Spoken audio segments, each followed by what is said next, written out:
Hi, I'm Chris Heckert, and welcome to Love the Goal. This is the podcast where we explore what it means to put into action the love that Jesus teaches us. Well, this is the very first episode of Love the Goal, and I can't think of a better guest than my good friend, Reverend Dr. Michael Adam Beck. Michael is the director of Fresh Expressions for the United Methodist Church, and Fresh Expressions is a movement of new church starts and non-traditional church ministries outside of the walls of a church. Michael is a church planter, also directs Fresh Expressions for Florida and Fresh Expressions House of Studies.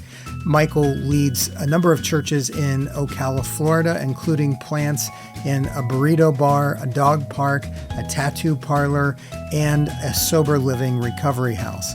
And in our conversation, Michael talks about his own story, how he came to experience the love of God and what it means to put that into practice.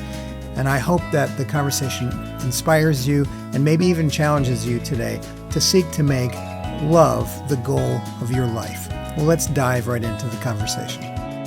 Well, hey, Michael, I'm so happy to have you on. This is our first episode of the podcast. Welcome.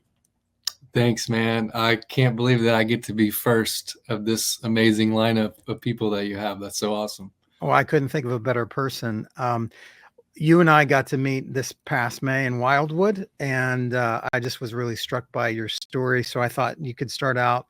Who is Michael Adam Beck? Sure. Well, that is an evolving question. I think I tend to think of our personhood as not like a set in stone kind of thing, but it's this evolution of love that we're going through as we're growing more fully to love God and love neighbor. I love the way that Thomas Merton talks about, discovering the oneness that we already are, finding our belovedness and whatnot. So I have some key things that I would say that are pretty stable about me. I love Jesus. Most days, most times, I believe I'm God's beloved. I struggle with that. So, in fact, so much I tattooed it on my arm so that I can remember that I'm God's beloved on the days when I feel like I'm not. What does it say? Does it say God's beloved? It just says beloved. Yeah, the beloved wild one. Two of my tattoos. Yeah. That's awesome. And then, I'm a husband. I happen to be married to my best friend, who's also my co-pastor and my partner in life, Jill. And then I'm a father of 8 kids in a blended family. And I am now the grandpa of a bunch of grandkids. That's awesome. And then on the side, start churches with people that don't go to church and teach at a couple seminaries and write a couple books and things like that. So folks who know you within the United Methodist Connection usually know you with the title of Fresh Expressions. And can you just share a little bit about what that is? Yeah. And when you said that I get to be the first one, I was thinking about this is so Fresh Expression-y, because in the UK, we've talked about this, but they have this language of pioneering, which is not helpful in the United States. The language of pioneering is kind of problematic and very colonialist kind of undertones and such. But we use the word adventure, but it comes from the definition of Jesus in Hebrews 11, that he's the archegos, or the first one, or the pioneer, or the trailblazer adventurer. And so Fresh Expressions are about going out into the world and cultivating communal life in Jesus with people that probably are never going to walk into our churches.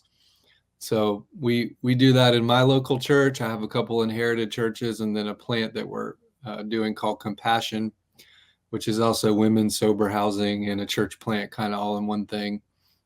But we have church in a tattoo parlor we've been doing for like 11 years. We have church in a dog park. We have church in a burrito place. We do church in a substance abuse rehab. We do church at a EV supercharger. We're called Tesla Church, where we talk about creation care and things like that. So we have a bunch of these little things, all really pioneered or are started by lay people.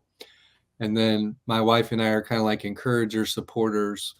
But these are fresh expressions of church that happen out in the fields of everyday life, right? Out in the spaces, rhythms, times, places where people are gathering in their ordinary lives. You touched on a few specific, the sober living house, the addiction and recovery. And I wanted to pick up a little thread in your story that I've heard from you. And it makes me think of when I was going into the ordination process, I was pushing against it a lot. And my senior pastor at the time was encouraging me. And I said, I don't look like those guys. I don't look like, your typical minister. And he said, yes, but there are people like you that need the good news, that need the word. And I think about that with you. You don't necessarily, you're not wearing a collar, you're not wearing a tie, you got your sleeves showing. Tell us a little bit about the people that need to hear good news from you, particularly just a little bit about your recovery story. I think you have a little bit of a rap sheet, and that's not something to brag about.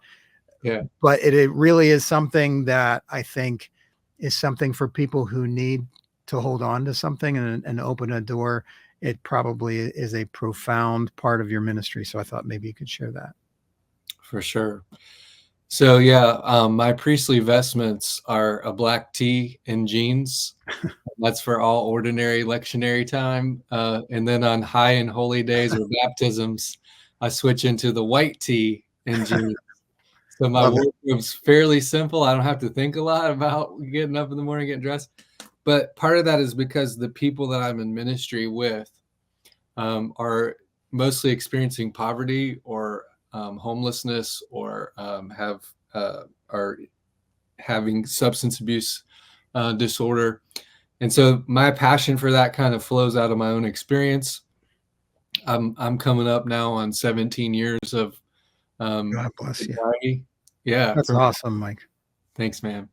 From all mind-altering, mood-altering substances, including nights and weekends and holidays. And I had fortunately, way back when I kind of had this radical encounter with Jesus in a solitary confinement cell because an angel stuck a Bible in my chow slot.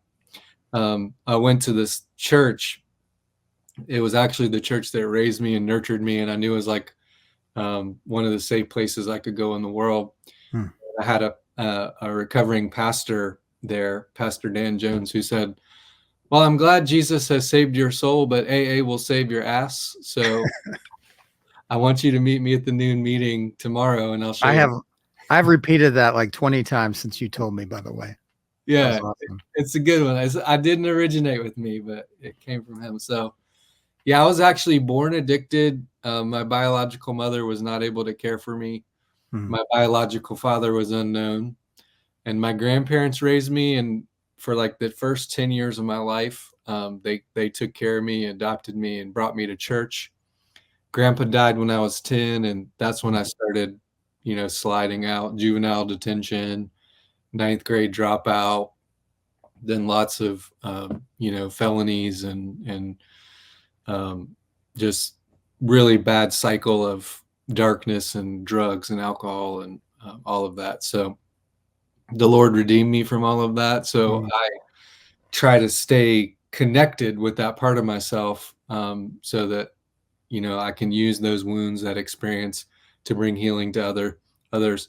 The most challenging part of my ministry has been in 2018, my little brother, McKinley, who we both kind of had a pretty tough kind of road growing up, but he got out of doing a 10-year prison sentence and within 3 months of his release. And at this time I had a sober living inpatient facility in my church, and I'd been sober for a while, and I was trying to help him. And 3 months after his release, he died of overdose. And so that reconnected me with just this. There's 100,000 people that die every year from overdose, 200 plus a day. And I want to make our ministry count and be meaningful. People in that world need the good news, the way you phrased it. They need to know Jesus and the healing gift that is a relationship with Jesus. And so we do a lot of creative stuff with recovery ministry and starting churches with people in recovery and, doing a church in a rehab. Yeah.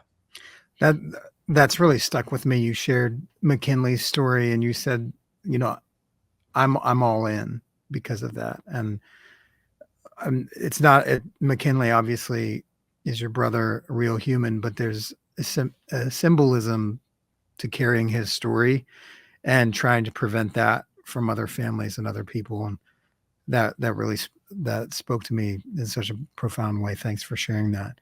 The name of this podcast is Love the Goal, and it's not about loving a goal. It's about love, comma, the goal. Mm. Wow. My own sort of articulation of John Wesley's uh, Christian perfection is, in 12 steps recovery, we say we seek spiritual progress, not perfection. And I Mm. think Wesley would have agreed with that. So the way that I articulate it for myself is we make love the goal, knowing that we're not going to get it right all the time and we may fail, but God's perfect love is what we're after, not us being perfect. Um, so I'm really interested and curious, for the sake of this podcast, in your relationship, not with love, not romantic love, but about following the love that Jesus commands, and what it means to make love the goal of your life. And you and I have already chatted a little bit about that. So I wanted to ask you this question. When did you personally experience the love of God in a profound way? Yeah, there's a couple like daily for one, right? The ongoing presence of Jesus in my life is the key connection to my recovery. But then I look back and there's these milestones of like where I really had a profound sense of God's love and grace. And one of those was actually growing up in a little inherited church. And I just remember the people there loving me, feeding me through their never ending potlucks, putting up with this little hellion of a child that was running around breaking things and just crazy. And now I'm back, by the way, as the pastor of that church. And when you say inherited church, you mean like traditional church with its own sort of story, way Yeah, of doing things. yeah. Thank you. If I use terminology that's fresh expressiony that's maybe is not familiar to people, please help me Oh, it's great. be aware of that. But I mean inherited not in the sense of like some burdensome thing that we have to carry, but like a precious, beautiful gift Hmm. that the traditional church or the more conventional church, we have Gotcha. this thing that we have to steward and treasure that people gave their prayers, presence, gift, service, witness to that we could have, right? So if I look back and if I didn't have that formative kind of experience, it's unlikely that I would still be alive today or that I would have went back to that place. Hmm. And so many of my friends I look back at that didn't make it or died of overdose or doing life in prison, they didn't have that. And that was kind of one of the game changers for me in my life, that I did know the love of Jesus through Jesus' people at a very young age. Hmm. I just ran far away from that. But the other time was definitely I was in a solitary confinement cell because I was going through withdrawals and had started an altercation and whatnot. I was in jail. I was in jail in jail. Okay, things weren't going great, and I had a prison guard kind of walk into this this big area with a bunch of cells, and she just came right to my cell, this black prison guard, and she put a New Testament, New International Version, which in the Methodist Church where I grew up, that was like that was Hmm. our version. She stuck that in my chow slot, walked away, and it took me a while because at first I wanted to tear that Bible up, I wanted to throw it out and all that, but I got it. I started to read, um, and I felt like the presence of Jesus came into that cell. I Hmm. felt these overwhelming waves of love. I didn't hear a voice or have, any of that, but it was definitely a real tangible presence and it was love. And I felt like I was okay, that I was loved, that I had not screwed up my life so bad that it was not redeemable, and I had a little bit of hope. And that encounter kind of gave me just enough that, hey, I need to do something different when I get out of here. I need to to try a different way with my life. So that was, when we sing that Charles Wesley hymn, long my imprisoned spirit lay, fast bound in sin and nature's night. Thine eye diffused a quickening ray. I woke, the dungeon flamed with light. My chains fell off, my heart was free. I rose, went forth, and followed thee. That great hymn, and Can It Be? I feel like it's Charles Wesley, like one of our, definitely my top number one. But what an experience of God's love, and that's not just theoretical for me. Like that literally happened in my life, and that kind of pushes me on to try to help other people find that love. It's definitely one of my favorite Wesleyan hymns. Absolutely. And I've not had that experience, and how amazing that is. And Charles also didn't have that experience, but he imagined it, and you've lived that. So, I think about my own experiences of love, and they usually come unexpected and not invited, like that Bible you wanted to get rid of. In the same way, when now you're a pastor, you're working with amazing people. My bet is you're working with some challenging people on the day-to-day.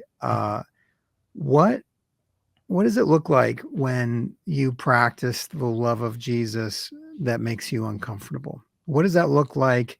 And, how does it yield fruit in your life? Well, Chris, by the way, can I call you Reverend Dr. Heckert? No. Yeah. Chris is good. Okay. You're almost though. Almost. That doctor's coming.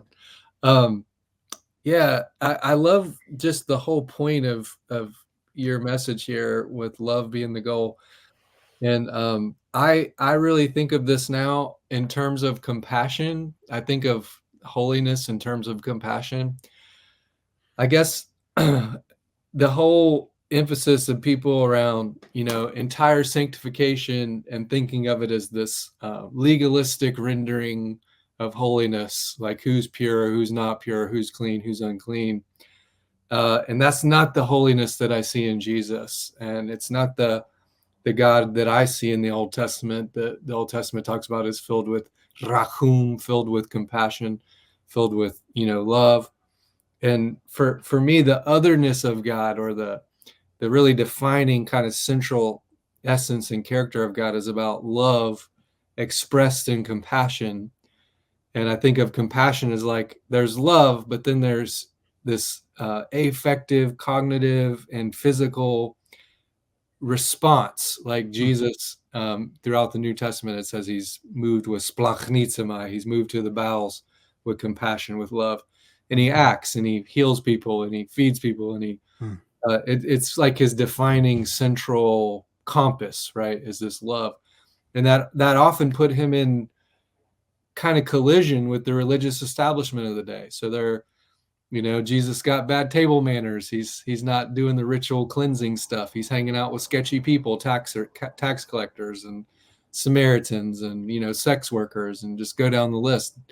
And so there was this kind of collision of one rendering of holiness that was like 613 Levitical restrictions and following this code. And then there was this other rendering, which was Jesus just pouring out his love and his care for people that were oppressed. And like in the immortal words of Howard Thurman, they were a disinherited people, with their backs against the wall. And Jesus was in and with and among them, and one of them, and living incarnationally in that way. So in my own life, I personally have a blind side on this. I'm really good with being with people that are like underdog people, disinherited people, drunks, junkies. I just have a natural way of being with them, and I think the Lord can use me there. But I don't do so well with like normal people, and like legalistic people, and people that have really harmful theology that can be damaging. And so, yeah, my daily struggle. So when I'm sitting in a Fresh Expression, we're doing these communities with people outside the church. our ongoing like challenge is people who show up with like toxic theology and really harmful renderings of God. And it's not the people that have no experience of the church or have had really bad experience of the church. I just find myself really comfortable in that space. It's this ongoing like potential harm that existing Christians, using air quotes, can bring to that. Let me probe that for a second, because we're making love the goal. And I have very similar experiences in my own life and journey. Mm. So maybe you could generalize and say that you're wired to love those that the church or the world, finds harder to love, and maybe it's harder for you to deal with judgmentalism, and yet it's still yours to do. You're still called to do it. And so where's that discomfort in loving people who want to say to the junkies and the alcoholics and the unhoused, no, they don't have a place here? How do you continue to strive towards that love that Jesus teaches? Yeah. Yeah. And that's probably been some of the greatest failures in my own ministry. And there have been times where I was not loving the very people that I was supposed to be serving as pastor. Hmm. And my heart was at war with them.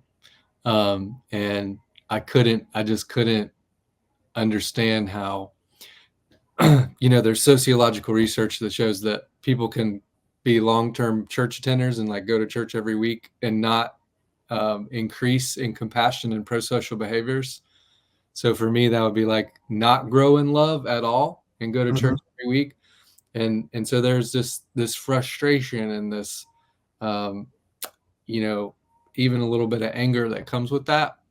So how I try to protect my heart and not get in that space and love, for me, who are the difficult people to love, are sometimes sitting in my sanctuary every Sunday and on my committee committee meetings, leaders and such. So it's an ongoing me turning to God for God's grace and help me love these people, heal my own heart. Why do I have these feelings? And part of that for me comes from my own traumatization of people that were in authority positions in my life. They were supposed to be the people that were to care and nurture and point me to Jesus, and they did not do that. I was actually harmed by those people. So in some ways I'm acting out of my own brokenness when I'm not loving those people. I hear that. Yeah. We often in churches like to lift up, the fact that Jesus ate with the tax collectors. What jumps out to me from time to time when I read these passages is that Jesus also ate with the Pharisees, Mm. so that Jesus was at the home of the Pharisee. And I kind of want to say, that's the more notable thing, is that he kept going back to those places where people were critical. Like, he didn't just hang out at the bad kids table. He Mhm. also went to the Pharisee's house, but he brought the sinners with him, and that's where the woman puts the ointment on his feet. It's at a Pharisee's house. Yeah. Um, you talked about the compassion. I love that. At the story, one of the accounts of the feeding of the 5,000, it says that Jesus saw the crowds and had compassion. Mm. Um, I wonder, is there a particular teaching of Jesus on love or passage about love that is important to you? Yeah. And that word that's used there, Chris, in that miracle, that word, the Greek word is splanchnizomai. And if I have to pick one, I'm going to go with Luke 15. But it's the word that Jesus uses with the parable of the Good Samaritan. Okay. So there's like a United Methodist clergy person that passes by the person who's beaten Mhm. and battered on the side of the road. There's like the lay leader of the church that passes by. But then this Good Samaritan is splanchnizomai, moved to the bowels, moved to the guts with love, and responds and helps and heals the passerby that's on the side of the road. And that's the same word that Jesus uses in his teaching in Luke 15. So there you get the three stories about shepherd malpractice. So you got a good shepherd who leaves 99 good, faithful sheep out in the eremas, in the wilderness, to chase down a single stray, a lost one. The shepherd malpractice, the shepherd's union. They're like pulling Jesus' shepherd card for that, right? I love that. You don't leave 99 good sheep to go out. That's shepherd malpractice. But Jesus said that's what a good shepherd does. Then there's the woman with the lost coin. And again, the story is seeking till she finds it. Then there's the story of the lost person. It's that same word that the father, when the father sees the son, while the son's still far away off, the text says that he's moved with splanchnizomai compassion, gut-stirring love. And he runs to the child and shelters and protects and gives provision. So that story is I think captures the essence of God's love. That God's love doesn't wait back. Like all three of those stories are really about, they're not just about, shepherd malpractice and a woman and a father who runs for his kid. They're stories about who God is, and that they reveal the essence and nature of God, that God is like a shepherd who commits shepherd malpractice, that God is like a woman that will get down on her hands and knees and seek until she finds, that God is like that running father that is moved to the guts with love to pursue and provide and care and love and nurture us in God's love. So yeah, those stories to me communicate most clearly what the love of God is like. And that goes back to that prison cell for you, right? Mm-hmm. Obviously, there's a deep personal connection of the lostness and foundness that I'm sure resonates with people that you experience, that you minister to and with, who either are treated as though they're lost or feel lost. So we talked a little bit about your personal interactions with God's love, your interpersonal. Love is the messiest in community, and it's also the most transformative in community. I know you've shared a few of the things here: tattoo parlor, burrito bar, sober living house, as churches or fresh expressions. I wonder if you could share of an experience or a couple of experiences of what the love of Jesus has looked like in community for you, and where has it been messy and where has it been beautiful? Yeah, what a great question. I was thinking about how to answer that one, and there's so many. It's hard to pick one, but we turned our church, which is a conventional, inherited, United Methodist congregation, into sober housing at St. Mark's. Is called Open Arms Village. We can house up to 33 men who live in our church space. So we've dedicated portions of the fellowship hall and a little building in the back, and then we turned the parsonage into a halfway house, a step-up house for guys who get to a certain point with OAV. And now we're doing the same thing. Another Methodist church that died on the other side of the city, we're planning a church there and doing women's sober housing there, called Open Arms Village for Women. So it creates a lot of mess and a lot of beauty. So we have like a dinner church on Wednesday nights in that space. The local rehab, where we do a thing called Higher Power Hour. We go in every week and have church in the rehab. They bus their residents over for church on Wednesday night. And so we have a packed out room, 100 people in between our 5:30 recovery meeting and our 8 o'clock recovery meeting. And all our recovery folks come in between, and we just have this big meal together, and we do what we call a Jesus story, which I hope I can share about when we get to the field part. But if I can just take you in for a minute. So we're coming in. Some people come in, they just eat and they leave. Some people come and stay for the Jesus story, and then we'll share that Jesus story, and then we'll ask some questions, get people talking about how God's at work in their life, their higher power, whatever that is. So all that's happening. And I've got Miss Irene, who's 97 years old, who was present at my infant baptism, who's sitting there at dinner church. And then I got George and Carol, who were also there when I was a little boy running around. And now I'm their pastor, and they're there at the community dinner. Then I got, friends who were just shooting heroin last week, and they're trying to try something different, and they're at this thing called a community dinner. Then we all get in a Bible study after. It's an open invitation Bible study. So I'll have Miss Irene sitting there, who's been studying the Bible for 97 years and always gives me a hard time. And then I'll have Jasmine sitting there in the same meeting, and Jasmine will drop the F-bomb 4 or 5 times in a Bible study. And every time she does it, Miss Irene cringes and looks all crazy. I've got to come down to Ocala. You got to come, bro. You got to come see this. But we host a lot of Methodist groups and people that come to, and they're like, Miss Irene is the high point of the whole immersion experience.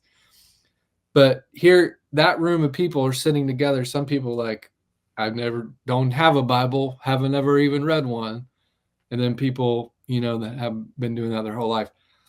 And people that don't know that 2 or 3 F-bombs is okay, but 7 or 8. But slowly over time, this transforming love is at work. And now, year in, we can laugh with Jasmine about, hey, remember when you first came here and you would say 8 or 9 times in every meeting? Hopefully you have cursing on this podcast. You can bleep it out. We do now. You're the first one. So yes, I broke the record. But now she knows not to do that unless it's really something that she's, so that slow process of messy love, we've just created space for people to make that journey. And I don't have to step in as the behavior modification person and say, limit your F-bombs or whatever. I just have to create a communal context where Jasmine can make that journey and where Miss Irene can be in a space where she's not offended and she understands the greater love and the greater goal of what we're trying to accomplish with this. And we're creating a community where people are experiencing that transfiguring love of God slowly kind of over time. And that's just beautiful. It's broken. It's messed up. And you can't, I will literally go from, I teach at the University of Florida undergraduate sociology. I'll go from a class with a bunch of doctoral master's students, ride from Gainesville back to Ocala to my community dinner, my Bible study. And I'll be in a room with people that I just described, all working that out together. The challenging parts of it, as you know, Chris, is a lot of people die from this. And they're there 1 week, and then, we're doing their funeral a week later or 2. And that part can quickly get you into a space of compassion fatigue. And just when you really form these relationships and you really love these people, and then they, have circumstances or whatever that take them in a different direction. That's just an ongoing, really hard part of this work. Yeah, you've taken me back to a funeral I did about 10 years or more ago for a young woman named Rose who didn't survive heroin addiction. She was a couple weeks away from her 1-year anniversary in NA, and someone got a hold of her by text message, and her mom found her in her bedroom, and she was 26. And, like your brother, obviously a lot more removed from me, I've always thought of her and think about her parents. She was an only child.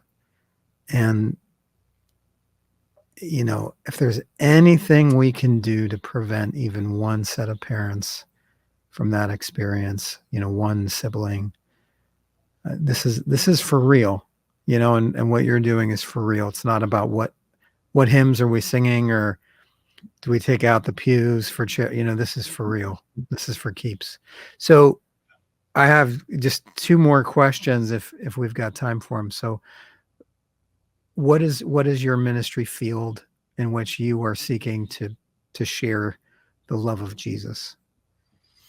Yeah, and if I can just say real quick, like early Methodism, that was our heart and our jam was like among the impoverished and the oppressed, and like new rooms set up to educate and to feed and to clothe and microloans and all the things that the early Methodists did. And really, that commitment to reform the church and the nation and all that stuff that like we so have lost that as Methodists. And I feel like if John Wesley and Charles Wesley were doing their thing today, they would definitely be spending some time with people in recovery.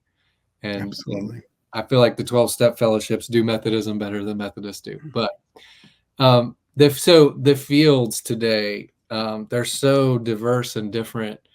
And if I could share about like this practice that we do called the Jesus story, because please. We do this online, we do it in a rehab, we do it in a community dinner, a burrito place, wherever. But bringing back the field preaching aspect of early Methodism, which John Wesley didn't want to do, was not for a respectable Anglican priest to be doing that. But his buddy George Whitefield kept pestering him till he finally tried it.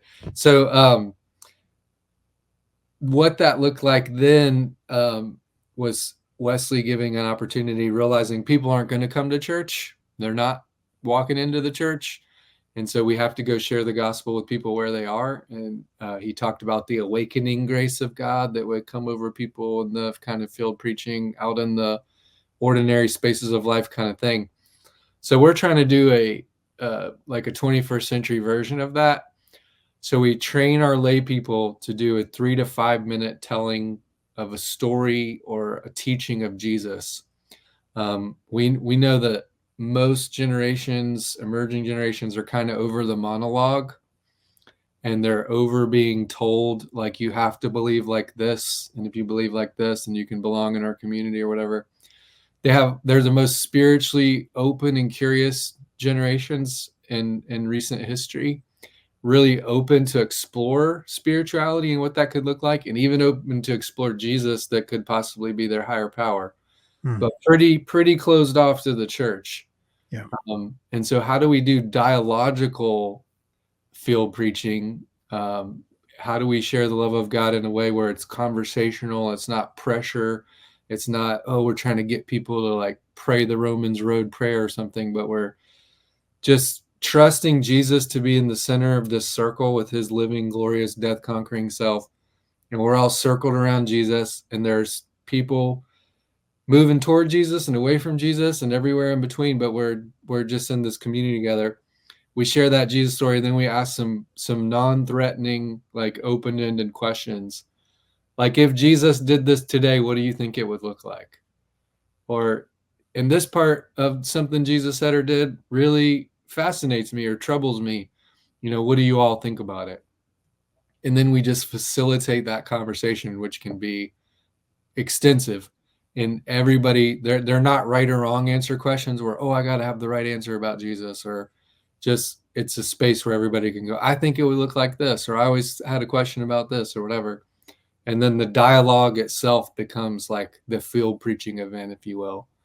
And we're sharing Jesus in that space, and people are at the pace of grace, kind of responding and experiencing that in the way that's right for them. That is awesome. And honestly, I've joked around about it, you've said, but I really would like to find a time and excuse to come down and spend time with you all in Ocala, Florida. As this has been really awesome, I'm very, very grateful you've given me your time.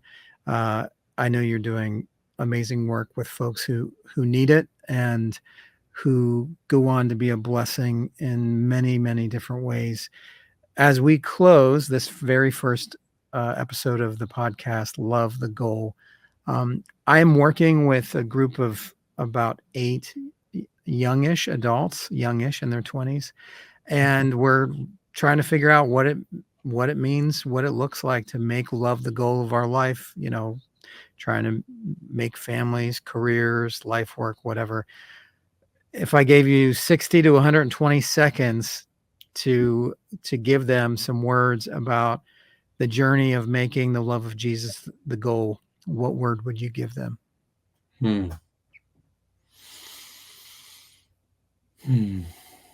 I'd say it starts with understanding your own belovedness. And until we get to that place, we can't really fully be who we're created to be. And we can't fully give what we don't have. And a lot of the young people I work with just need to be reminded that they are good, that they are beloved. And if I can riff off again, just a little bit of why I love Wesleyan theology, is that our theology starts with innate goodness and very goodness, and that God's first word over us is, beloved, good, very good. And we're all wounded. We all have an original trauma. We all have been infected with that, but God's healing grace is restoring us to that original goodness that's already there and that you already are. So I would say, look for that belovedness in yourself, and look for that belovedness in every person that you encounter in your daily life. May it be so. That's really awesome. Thanks, Michael, so much. And I look forward to seeing you in person soon. Many blessings to you and your various ministries and all of the hats you're wearing. And may God continue to work in your life and all those that you touch. Thanks. Thank you, Chris. Thanks for having me. Love the Goal is a production of Two Pews Media, with executive producer and host Chris Heckert, and editing and production help from Phil Fizur and Megan Martin. For more information, visit us online at twopews.org. We hope you'll join us again soon.